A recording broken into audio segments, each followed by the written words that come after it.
Ingat, karamah itu artinya keajaiban dunia. Keajaiban dunia itu ada tiga. Pertama, mukjizat, dan itu hanya dimiliki para nabi dan rasul. Yang kedua, karamah, dan itu dimiliki para wali-wali Allah dari kalangan para ulama dan orang-orang saleh. Dan yang ketiga, sihir, dan inilah yang dimiliki oleh dukun-dukun, bomo, dan yang sejenisnya. Lah, Imam Nawawi mengakui banyaknya karamah yang ada pada Syekh Abdul Qadir Jailani. Bahkan ini pun dikatakan oleh Iz bin Abdis Salam, innahu lam tatawa tara karamatu ahadin minal masyayikh illa Syekh Abdul Qadir Jailani, fa inna karamatihi nukilat bitawatur. Tidak ada satupun berita yang masyhur dari para ulama dari karamah-karamah para masyayikh yang lebih masyhur, yang banyak diceritakan manusia melebihi karamahnya Syekh Abdul Qadir Jailani. Itu pengakuan ulama besar Al-Iz bin Abdis Salam itu. Bahkan Imam Zahabi memuji luar biasa. Ingat, kalau sudah Imam Zahabi yang bicara, berarti orang ini bukan kaleng-kaleng. Orang ini orang betul. Ya. Kata Imam Zahabi rahimahullahu ta'ala ketika mensifati Syekh Abdul Qadir Jailani, dia mengatakan Asy-Syaikhul Imam Al-Alim Az-Zahid Al-Arif Al-Qudwatu Syekhul Islam Alamul Awliya Muhyiddin Abu Muhammad Abdul Qadir ibn Abi Saleh Abdullah Al-Jailani rahimahullahu ta'ala. Kata Imam Zahabi, Abdul Qadir Jailani adalah seorang syekh, seorang imam, seorang alim, orangnya paling zuhud, paling cerdas, dan layak diikuti kehidupannya. Dan dia Syekhul Islam, dan dia memiliki alamat wali-wali Allah, Muhyiddin, penghidup agama. Kunyahnya Abu Muhammad Abdul Qadir Al-Jailani rahimahullahu ta'ala. Kemudian juga dikatakan oleh Al-Hafidh Ibnu Hajar Al-Asqalani, kana Syekh Abdul Qadir Jailani mutamassikan biqawanini syariati yad'u ilaiha ila akhir qawlihi Ibnu Hajar. Jadi Ibnu Hajar Al-Asqalani sampai mengatakan dia adalah Syekh Abdul Qadir Al-Jailani, orang yang paling berpegang dengan undang-undang syariah. Bahkan dikatakan oleh Al-Imam Ibnu Qudamah Al-Maqdisi, ma'ruf Ibnu Qudamah, dia mengatakan dakhalna bi Baghdad sanata 61 wa 500. Aku masuk ke Baghdad pada tahun 561 Hijriah. Fa idza Syekh Abdul Qadir Jailani biha intahat ilaiha biha ilman wa amalan wa halan wastiftaan. Ternyata semua ilmu orang-orang Baghdad, amalan orang-orang Baghdad, fatwa orang-orang Baghdad kembali kepada Syekh Abdul Qadir Jailani. Lihat pujian yang luar biasa. Bahkan Ibnu Katsir juga memuji beliau dan mengatakan kana fihi tazahhada katsir.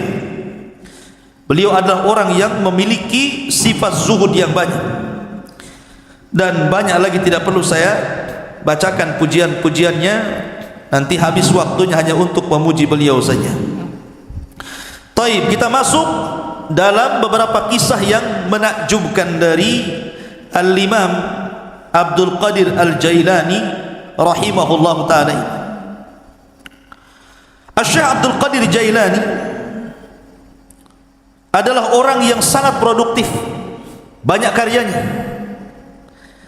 Di antaranya dia mengarang kitab Ighatsatul Arifin wa Ghayatu Minal Wasilin, kemudian Adabus Suluk, kemudian Tuhfatul Muttaqin wa Sabilul Arifin, kemudian juga yang paling dikenal kitabnya adalah Gunyah li Talibi Tariqil Haq, kemudian juga yang paling dikenal kitabnya adalah Futuhul Ghaibi, kemudian juga Fathur Rabbani, Fathur Rabbani ma'ruf, kemudian juga kitabnya At-Tariqu Ilallah, dan banyak lagi kitab-kitab beliau. Artinya beliau memang produktif, banyak karyanya, luar biasa ya.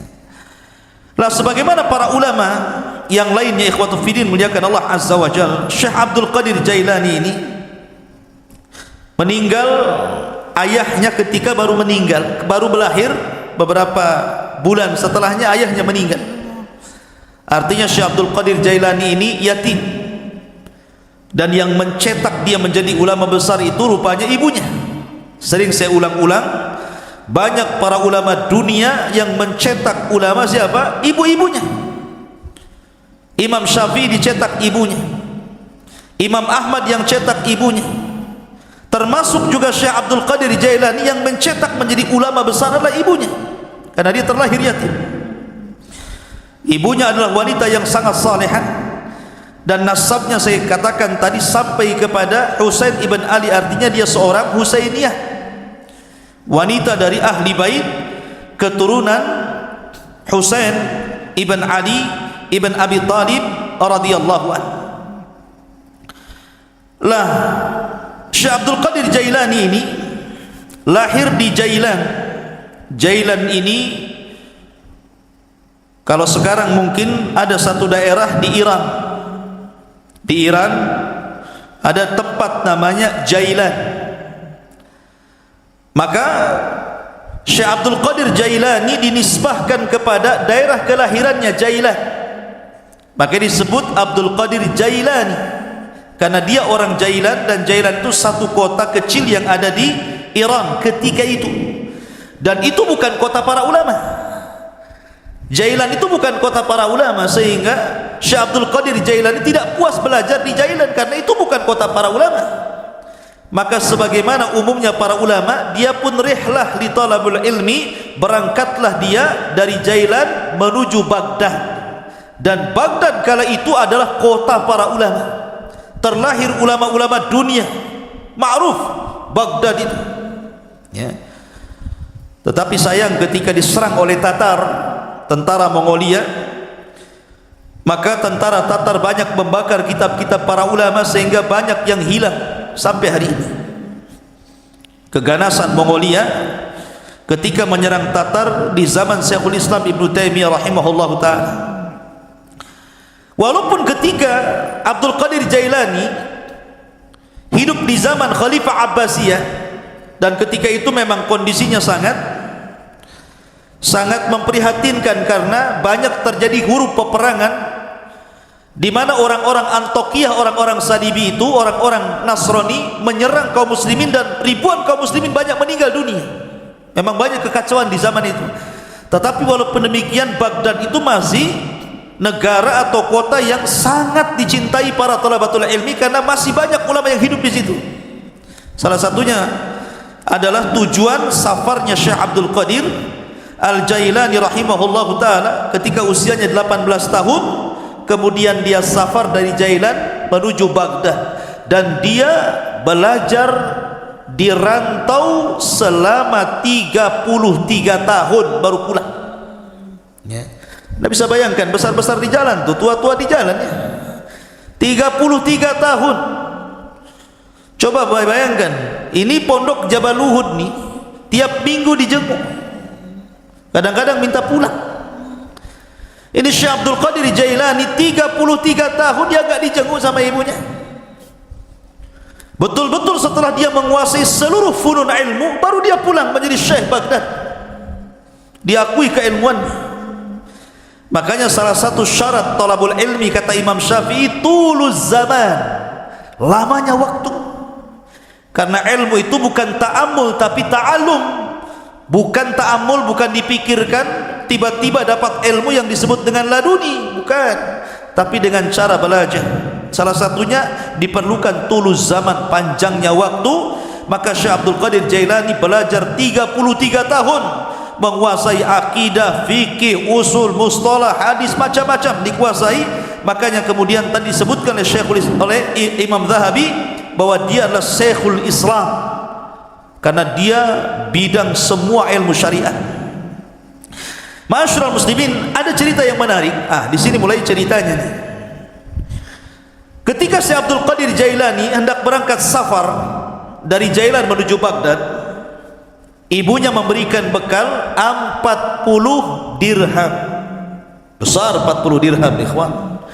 Arba'ina dirhaman itu besar, karena 1 dirham itu 4 gram emas lebih, ya, 1 dirham itu. Kalau 1 gramnya itu anggaplah 1 juta, berarti 1 dirham itu 4 juta kali 40, kan begitu ya, kan besar, lumayan kan. Ibunya memesankan kepada Syekh Abdul Qadir Jailani, la taqdzib ala ahad, la taqdzib ala ahad, jangan kau berdusta kepada siapa. Jadi anak yang jujur. Dipegang itu wasiat ibunya itu. Berangkat dia dari Jailan menuju Baghdad. Allah takdirkan ketika dia bersama rombongan dengan orang-orang lain yang menuju Baghdad, tah bersama para pedagang, pokoknya rombongan gitu ya, bersama yang lainnya, Allah takdirkan di tengah jalan dirampok. Datang para perampok ini, perompak padang pasir ini, ya, bukan bajak laut, bajak padang pasir, ya, karena di padang pasir kan itu. Jadi dikepunglah itu orang-orang, termasuk di dalamnya Syekh Abdul Qadir Jailani. Maka semua barang-barang orang itu diambil, namanya rampok, yang ngerampok lah kan, diambil barangnya. Giliran terakhir kepada Syekh Abdul Qadir Jailani, kamu punya barang apa? Kata Syekh Abdul Qadir Jailani, indi arba'ina dinar, ngaku pula nih, saya punya 40 dinar. Dicari, nggak ketemu. Kamu bilang kamu punya uang 40 dinar, kata Syekh Abdul Qadir Jailani, iya saya punya 40 dinar. Mana uang itu? Akhirnya dicari-cari ketemu. Ini ketua rampok ini heran. Biasanya kalau orang mau dirampok dan punya uang pasti tidak akan ngaku. Apalagi Syekh Abdul Qadir Jailani ini menyembunyikan uang itu di tempat yang sangat rapi, susah untuk ditemukan. Tapi jujur dia ingat kata-kata ibunya, jangan dusta. Walaupun yang nanya perampok ngomong saja. Itu maksudnya. Jadi rampok ini mengatakan kepada Syekh Abdul Qadir Jailani, kenapa kamu mengaku kamu punya uang arba'ina dinar, 40 dinar itu? Maka dia mengatakan, karena aku sudah berjanji kepada Allah, kemudian kepada ibuku dan kepada diriku sendiri, alla aqdzib ahadan, aku tidak mungkin dusta kepada siapapun, termasuk kepada kamu wahai para perampok. Dari situ tersentuh dari kata-kata Syekh Abdul Qadir Jailani. Maka rampok ini seumur hidup tidak pernah menangis. Ketika itu dia meneteskan air mata karena melihat kejujuran Syekh Abdul Qadir Jailani, dan setelah itu dia bertobat dari rampoknya. Perampok tobat karena melihat kejujuran Syekh Abdul Qadir Jailani. Karamah ikhwan, ya. Masyaallah muslimin yang dimuliakan Allah Azza wa Jalla. Kemudian ketika dia sampai saja di kota Baghdad, ingat kota Baghdad itu sekali lagi itu ibu kota, kota yang metropolitan bahasa kita, semua serba mahal, ya. Sementara bekal Syekh Abdul Qadir Jailani ini hanya bisa dimakan beberapa hari dan bulan, tidak bisa bertahan bertahun-tahun. Maka yang disebutkan oleh para ulama bagaimana kesabaran Syekh Abdul Qadir Jailani ketika menuntut ilmu, ikhwan. Dijelaskan bahwa gini, jadi disebutkan oleh Al-Hafidh Ibnu Rajab Al-Hambali rahimahullahu ta'ala dalam kitabnya Dhailut Tabaqat Al-Hambali. Jadi Syekh Abdul Qadir Jailani ini karena sudah habis bekal sama sekali, gak ada yang dimakan. Akhirnya kemudian dia pun selalu datang ke sungai. Jadi sungai itu di tepi sungai itu biasanya orang-orang pasar. Orang-orang pasar itu kalau tidak laku, maka sayuran-sayuran itu dibuang di tepi sungai itu. Jadi Syekh Abdul Qadir Jailani kalau sudah tutup pasar, dia nunggu di situ. Jadi kalau ada sayur yang dibuang, maka dia kutip, dia bersihkan, dia bawa pulang, dia makan. Sampai suatu ketika memang lapar betul. Maka sebagaimana kebiasaannya, karena ingat dia punya izzah, ya kemuliaan, dia tidak mau minta siapapun, tidak mau jadi pengemis maknanya. Lah suatu ketika dia sudah menunggu, rupanya di sungai pun banyak juga orang yang sama seperti dia kelaparannya. Ketika sampai sudah habis sayur yang dibuang itu, karena diambil orang. 3 hari berturut-turut datang ke situ sudah nggak ada, datang ke situ sudah nggak ada. Akhirnya dia 3 hari tidak makan, hanya minum, lemes, hampir mati. Paksalah kemudian dia duduk di majelis Yasin. Lah ketika dia duduk itulah dia sudah lemas, sudahlah, dah pasrah, matilah kan itu kelaparan. Rupanya ada anak muda datang dari kejauhan masuk ke masjid bawa roti sama daging panggang. Dimakan di hadapan dia, ditengokin. Setiap dia makan roti, Abdul Qadir Jailani yang melihat dari kejauhan ikut mangap juga. Nama orang lapar, lihat orang makan ikut lapar kan itu kan. Tengok dia makan mangap juga, tengok dia ngunyah juga, padahal nggak ada yang dikunyah. Orang lapar ya, seperti Fata Morgana kan itu dilihat. Akhirnya anak muda yang makan ini memperhatikan Syekh Abdul Qadir Jailani ini aneh ya, didekati akhirnya dan ditanya, kamu ini siapa ya, dan dari mana? Kemudian dia mengatakan, ana Abdul Qadir dari Jailan. Peranjat anak muda ini dan mengatakan, saya juga dari Jailan, sama dengan kamu. Siapa namamu tadi? Abdul Qadir. Siapa nama ayahmu? Si Anu. Siapa nama ibumu? Si Anu. Mana kampungmu ini? Gitu. Langsung gemetar orang ini dan mengatakan, sesungguhnya ibumu itu menitipkan uang kepadaku untuk dihantar kepadamu dan beberapa roti. Aku sudah putus asa mencarimu, sampai roti yang dititipkan ibumu ku makan juga, tapi aku takut mengambil uangmu, sehingga terpaksa aku makan bangkai karena darurat. Rupanya Allah takdirkan saya ketemu di masjid ini dengan kamu, wahai Abdul Qadir. Ini uang yang dititipkan ibumu kepadaku, ambillah, tolong ikhlaskan roti yang dititipkan ibumu yang sudah ku makan ya. Lihat bagaimana kondisi Syekh Abdul Qadir Jailani. Ini thalabul ilmi namanya ya, kelaparan gitu.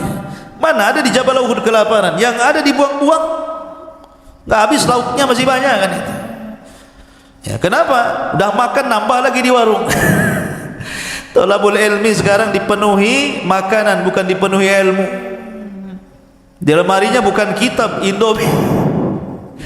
Ma'asyiral muslimin yang dimuliakan Allah Azza wa Jalla. Jadi begitulah Syekh Abdul Qadir Jailani rahimahullahu taala, kesabaran dalam menuntut ilmu. Ada kisah yang menarik juga ya kawan. Disebutkan tentang perdebatan Syekh Abdul Qadir Jailani dengan syaitan, dengan iblis. Debat dengan syaitan ya. Dan itu disebutkan oleh Syekhul Islam Ibnu Taimiyah rahimahullahu taala dan dikatakan oleh Syekh Shalih Al Fauzan hafizahullahu taala, ini menunjukkan bagaimana kecerdasan fikihnya Abdul Qadir Jailani.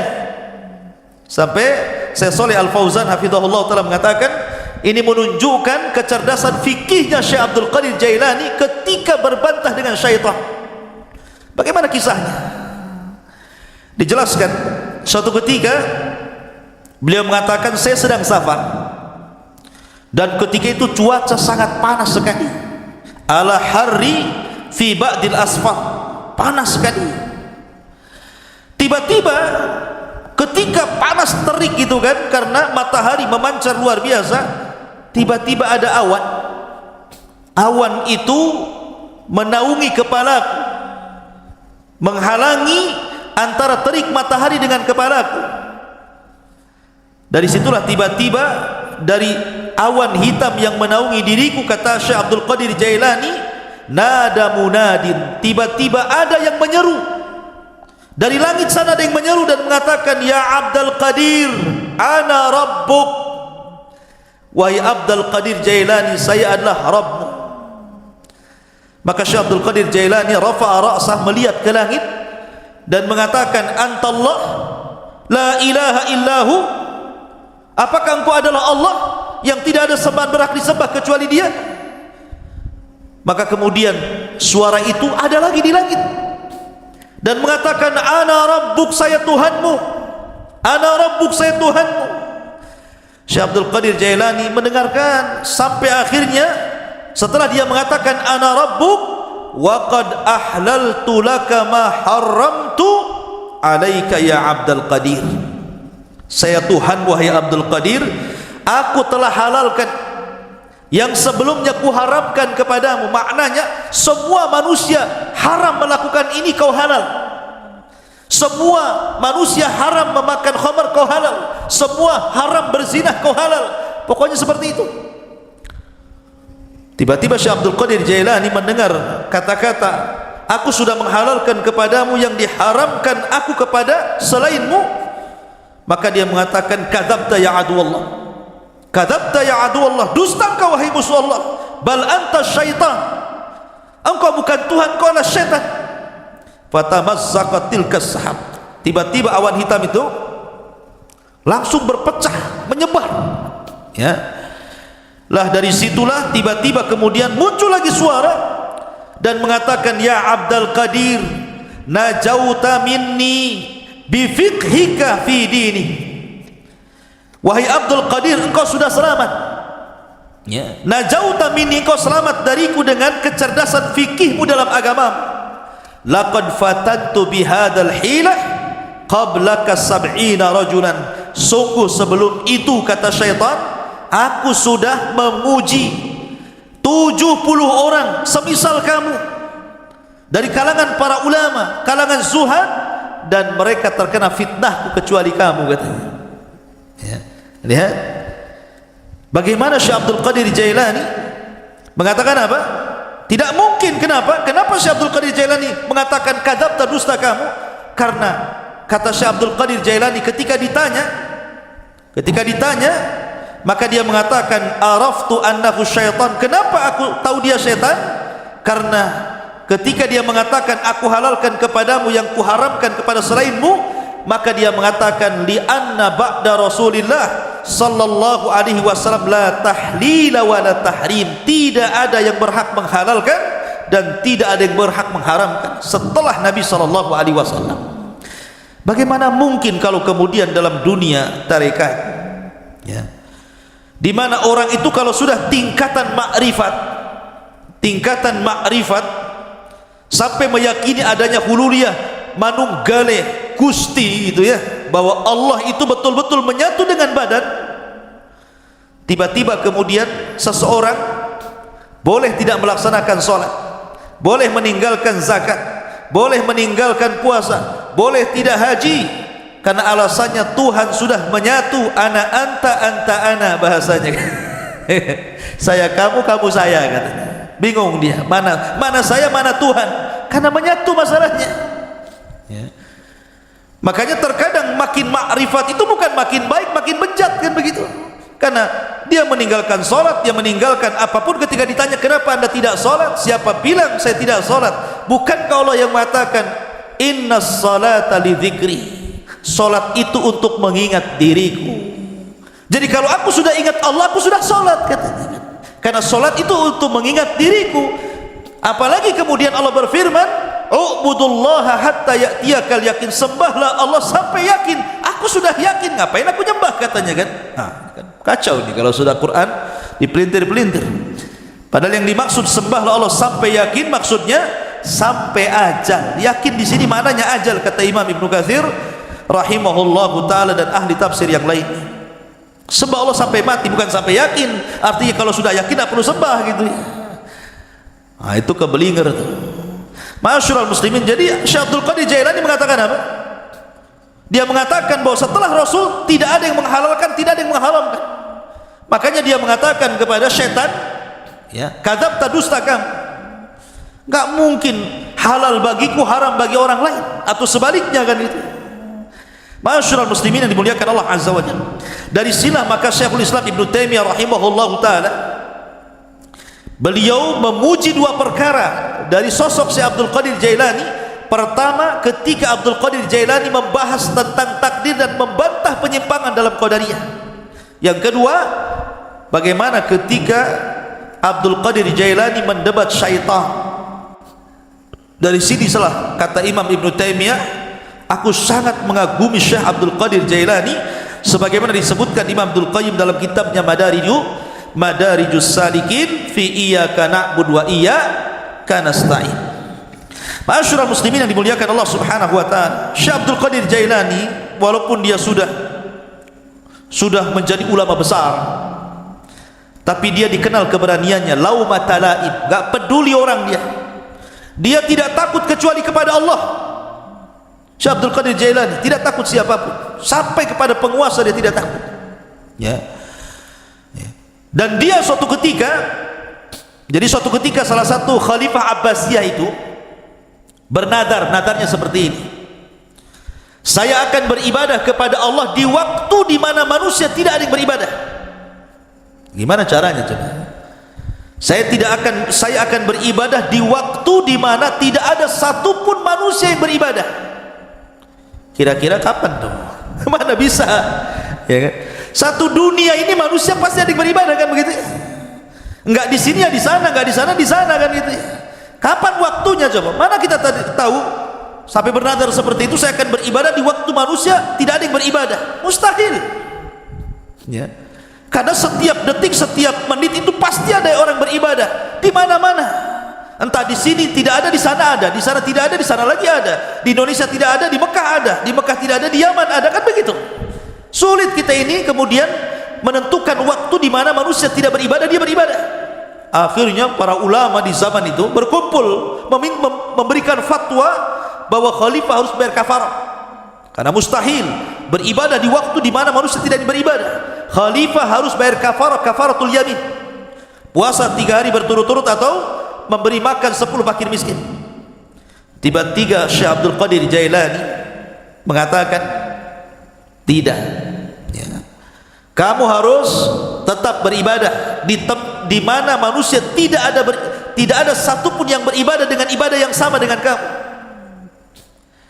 Kata Syekh, kata Khalifah bingung, kenapa Syekh Abdul Qadir Jailani memfatwakan seperti itu? Yang lain mengatakan bayar kafarah, dia pula kau harus tetap melaksanakannya. Kata Khalifah, lalu ibadah apa itu? Kalau saya sholat hari ini, di sana sudah ada orang sholat.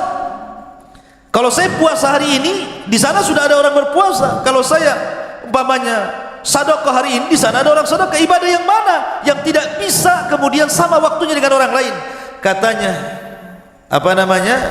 Syekh Abdul Qadir Jailani, kau harus berangkat ke Makkah, kau umrah. Setelah kau umrah, kamu harus menyempatkan untuk tawaf di saat manusia tidak ada yang tawaf di situ. Ya. Akhirnya dia pun betul-betul umrah. Kemudian dia mendapatkan waktu di mana tidak ada satupun orang yang tawaf. Disitulah dia tawaf. Ya. Kalau kemarin pas ya Ka'bah lagi kosong corona ya, nggak ada orang tawaf gitu ya. Ya. Tapi yang jelas bahwa dari peristiwa ini terkenalah nama Syekh Abdul Qadir Jailani. Dari kasus ini terkenal nama Syekh Abdul Qadir Al-Jailani rahimahullahu ta'ala. Ma'asyiral muslimin yang dimuliakan Allah subhanahu wa ta'ala, Syekh Abdul Qadir Jailani banyak perkataan-perkataan emas beliau yang kita bisa petik dari untayan-untayan kata-kata mutiara beliau. Di antaranya beliau mengatakan, tir ilal haqqi bijanahi alkitab was sunnah, terbanglah kau kejar kebenaran dengan 2 sayap Al-Quran dan Sunnah. Kemudian juga beliau mengatakan, akhrijud dunya min qulubikum ila aidikum fa innaha la tadurrukum.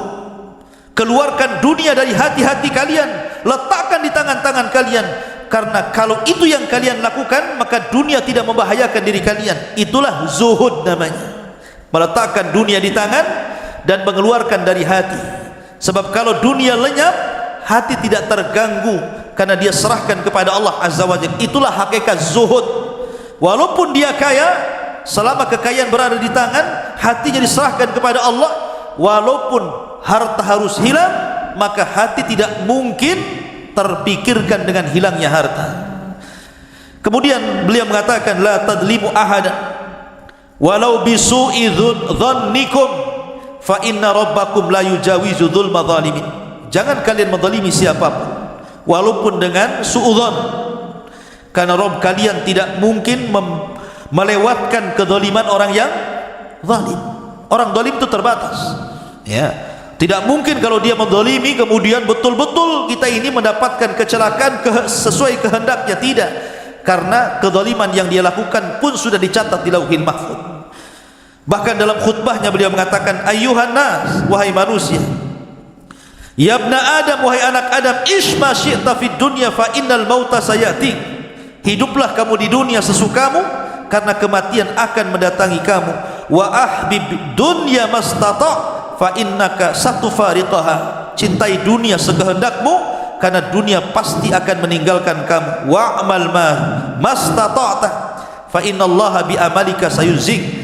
Beramalah semampu kamu, karena sungguhnya Allah dengan amalanmu akan membalas seluruh amalan. Dan banyak kisah-kisah yang menarik. Tetapi kalau kita melihat Syekh Abdul Qadir Jailani ini, ikhwan, dia seorang ulama Hambali.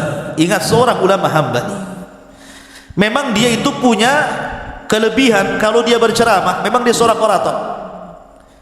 Orang itu mudah menangis apabila mendengar kata-kata Syekh Abdul Qadir Jailani. Makanya kalau dia membuka majlis ilmu, majlis taklim itu, yang datang ngaji setiap kali menyampaikan kajian 70,000 rajulin, 70,000 talabatul ilmi, 70,000 para talabatul ilmi itu nomplok di masjidnya itu. Coba bayangkan, sekali kajian tuh. Kalau di musim corona ya nggak ada yang ngaji, ya kan? Walaupun tidak di musim corona, siapa kecuali tabligh akbar lah ya. Bukan kajian rutin. Kalau kajian rutin berapa orang aja kan itu. Ini setiap ngaji 70,000 numplak di situ, coba ingat. Kan ulama luar biasa. Ya, makanya kemudian terlahir para ulama dari Syekh Abdul Qadir Jailani. Dan banyak para ulama sezaman dia mengambil akhlaknya, mengambil petuahnya, dan dia pun melahirkan ulama-ulama dunia setelahnya. Tetapi para pengikut setelahnya sampai hari ini banyak yang gulu ekstrim, melampaui batas, bahkan memuji Syekh Abdul Qadir Jailani melebihi kapasitas dia sebagai manusia. Bahkan ada yang sampai menuhankan, naudzubillah, ya, sampai menuhankan Syekh Abdul Qadir Jailani. Dia manusia, dia ulama, sama dengan ulama-ulama yang lainnya, karyanya banyak.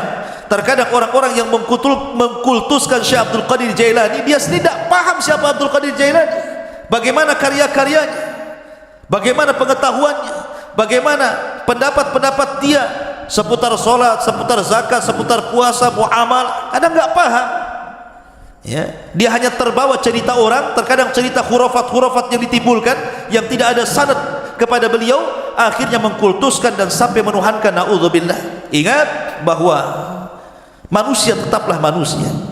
Kita hargai dia seorang ulama besar, ulama hadis, ulama tafsir, ulama fikih, sama dengan ulama-ulama yang lain, ya. Dan kita mendoakan rahimahullah, semoga Allah merahmati Syekh Abdul Qadir Al-Jailani. Apalagi nasab beliau memang dua-duanya keturunan Hasan dan Husain, dari jalur bapaknya Hasan dan dari jalur ibunya adalah Husain. Dan kita tidak menafikan banyaknya karamah dari Syekh Abdul Qadir Jailani.